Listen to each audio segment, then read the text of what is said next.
Welcome back to my YouTube channel. Here's a exponential function that was found on the handout. Now, this is just a basic example where, and I actually like to call this the doubling function because, like, for instance, you might have an object and just make sure you note that you might be doubling this object. Now, when you double an object, that's just two items, which you might recall that's 2 to the power of 1. Now, every time you double the item, you create the next power of 2.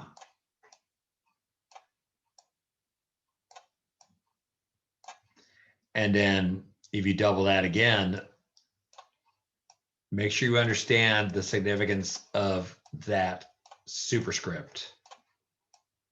It's an exponent situation. And maybe that little visual will help. Now, that's a positive exponent situation. Where a lot of people get confused is on the negative exponent situation.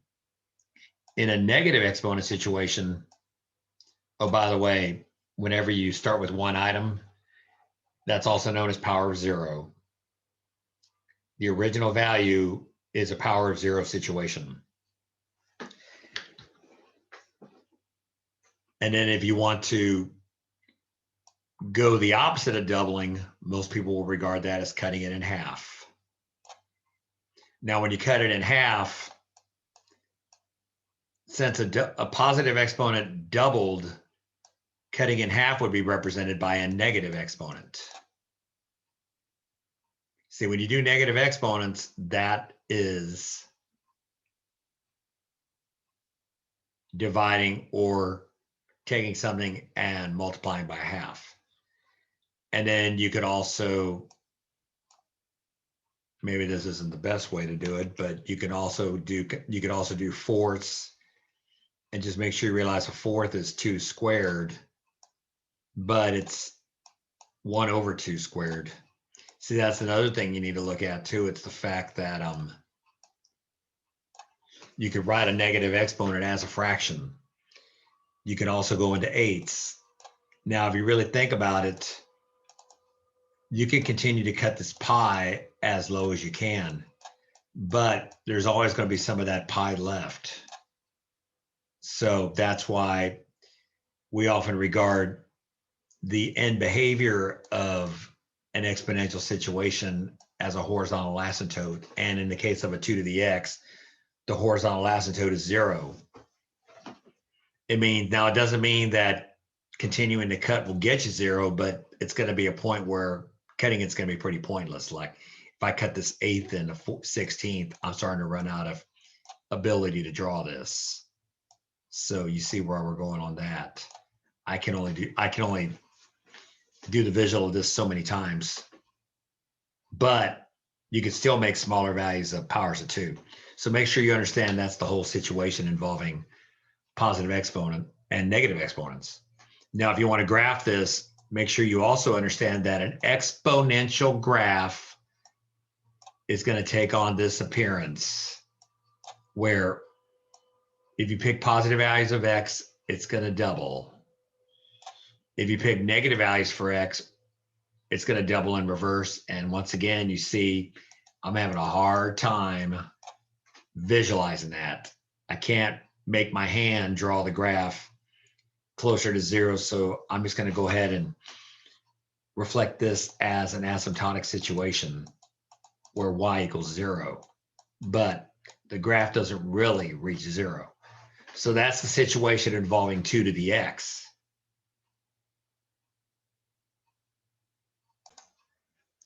So in this particular case, we're graphing 1/2 to the x. Now, once again, I'm going to do a table. I might stick to a lot of positive values on this one. Make sure you realize that anything to the 0 without anything multiplied is 1.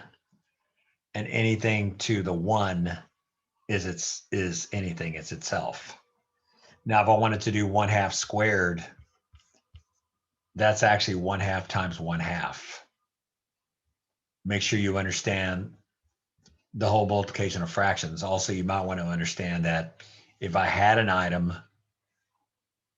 I could cut it in half, and then I could cut a half and a half for a fourth.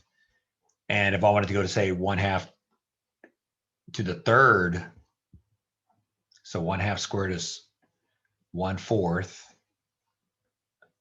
If I wanted to go 1/2 to the third, that's cutting the 1/4 in half, which hopefully will help you realize that's going to be 1/8. And I can continue this power thing for all eternity too. And I'm going to find out that this graph won't ever hit 0. But you will start this graph with 1. You'll go to 1/2. You'll go to 1/4. And you'll go to 1/8. And you're going to get what they call in economics a depreciation or a decay graph. You're going to be of an age very soon where you're going to be owning a car or owning a car, owing for the car, and your car is going to depreciate because it's going to be worn and torn. Like my Prius, there's a fender that just keeps falling off. The value is not the highest it was 6 years ago when I bought it. Now, I could also use a -1 and just make sure you realize that 1/2 to the -1 is the same as 2 to the 1, because there's a property that says, like we were just talking about, if I take a negative power, it creates a fraction. If I have a negative power, if I have a fraction raised to a negative power, I'm going to create a reciprocal. So here's another point of the graph. And then I'm going to draw the graph. Now the graph looks very similar to the exponential we just did a little while ago, except it reflects on the y-axis from 2 to the x. So that's another clear example of an exponential. You might also want to realize things like the range of the graph. Y can never be negative on these graphs. So we could just say y, it's greater than y for any value in the domain. Hopefully this will help a bit, and this should, yeah, you could definitely describe this as, in this particular case, a halving function. This also gets used a lot in half-lives in chemistry, but we're not in chemistry, are we? Okie doke. Okay, just a note about E.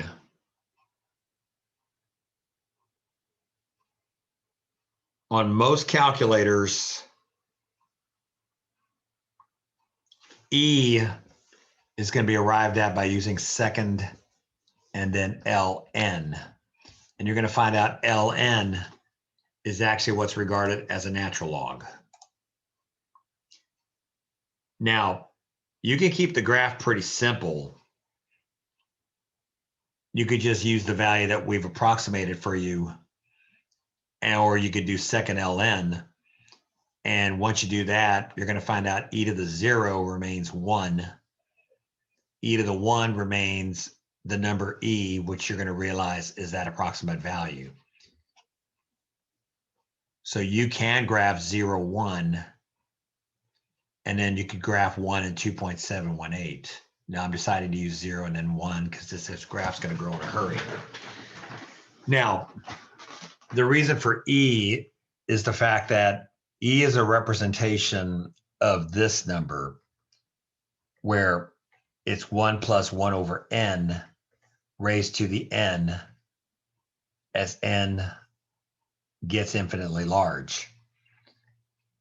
Now, if I pick the big value, yeah, this is actually the foundation for what we call compound interest. The only thing about this particular situation is we're assuming compound interest at 100%. If you had an actual rate for I1, it's like, for instance, 0.08, the value would shrink into that particular rate. But all you really need to know is, like, if you started plugging in numbers, like we did this in class, if you put a number like this, and then I put it in the calculator,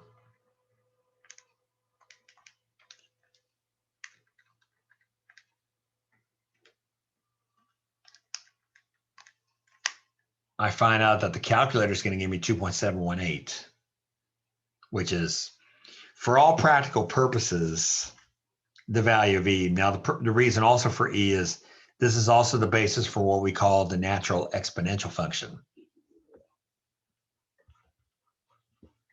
And then you're going to find out that there's another function called the natural logarithm.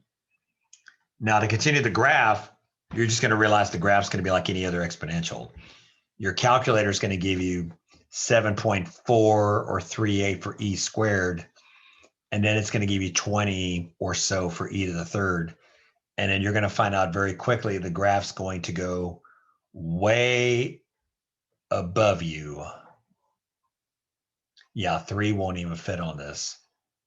And once again, you should realize if you start running into negative numbers, like E to the -1, that's also known as 1 over E or 1 over 2.718. You're going to get a decimal. And then you're going to graph in this direction. And just like with 2 to the x and any other power to the x, you're going to create a horizontal asymptote. If the graph were e to the -x, your horizontal asymptote would be on the positive side. So this is an important situation in regards to e to the x.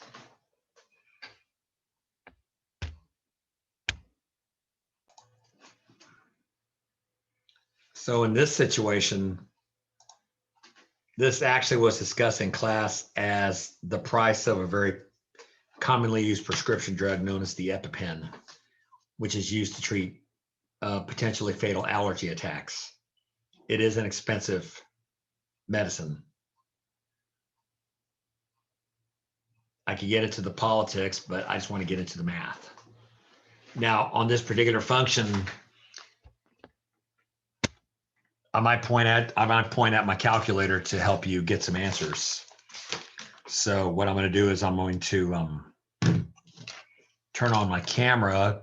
I'll give it about 10 seconds. Now, just make sure you realize that in general, you're going to find out that this number increased highly in value. Like, for instance, I might represent 156 to be, I might count by 50s to make that 156. Now, if I'm really wanting to put this in a calculator, okay, so I'm on my calculator right now. Now, one quick way you could arrive at values the way we were showing is you could use the table procedure. And if you do the table, let me go ahead and just review you on what to do with how to plug it in. Let me clear it. I'm having trouble, but now I want to do 156. Now, if I want to do E, you have to press second followed by LN. Lots of noise outside. And then the function involved was 0.084. Now, it says T, but go ahead and use X because this button's actually for independent variable. Now, after you get your function in, press enter. Now, we want the graph to contain values from 0 to 15. So we're going to count by fives. It was 0, 5, 10, 15. So you need to understand that it starts with 0, and basically you're following a rate of change of 5 units. So go ahead, or 5 units per, however you want to put it. That was too confusing. So go ahead and put that in, and then you can just do auto and ask if you want, and then click OK. Now, you're going to see all of your values show up. 156 was the original value. 5 years is 237. 10 years is 361. Now, one thing I'm going to tell you, I won't lie, I didn't really worry about decimal places too much. If you're really concerned, my advice would be put it on float 2. And then you can go back to table and then go back and just do what you did before. Now you'll see dollars and cents. I'm probably not going to be terribly worried if on a test you just put it in dollars. The main thing I need you to show is that you understand the exponential growth. So going back to the graph,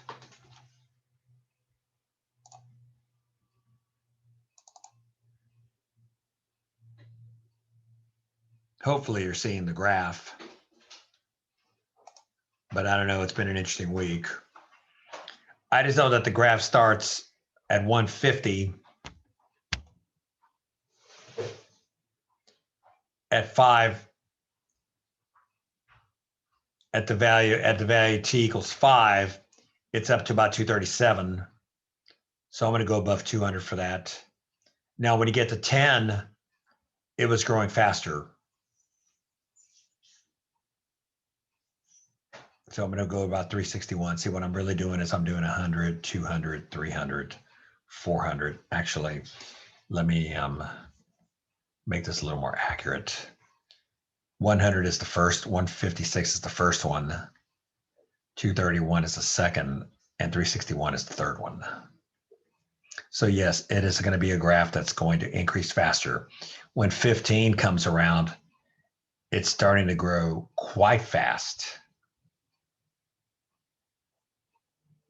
So the graph will take on a curvature that's heading straight up. Now, this is basically what happens when a medicine grows at an 8.4% rate a year compounded continuously, meaning it's going up 8.4% every year, and we're not worried about whether it's compounded annually or compounded daily. It's just compounded continuously. So this is taking on the natural log function. So that's some of the graphs we were doing. Make sure you come back and see any other videos that's needed in order to succeed in this class in business math. And you might see exponentials not just in business math, but also in college algebra and even in other classes. Thank you very much for tuning in. And don't forget to subscribe to Math Addict 59.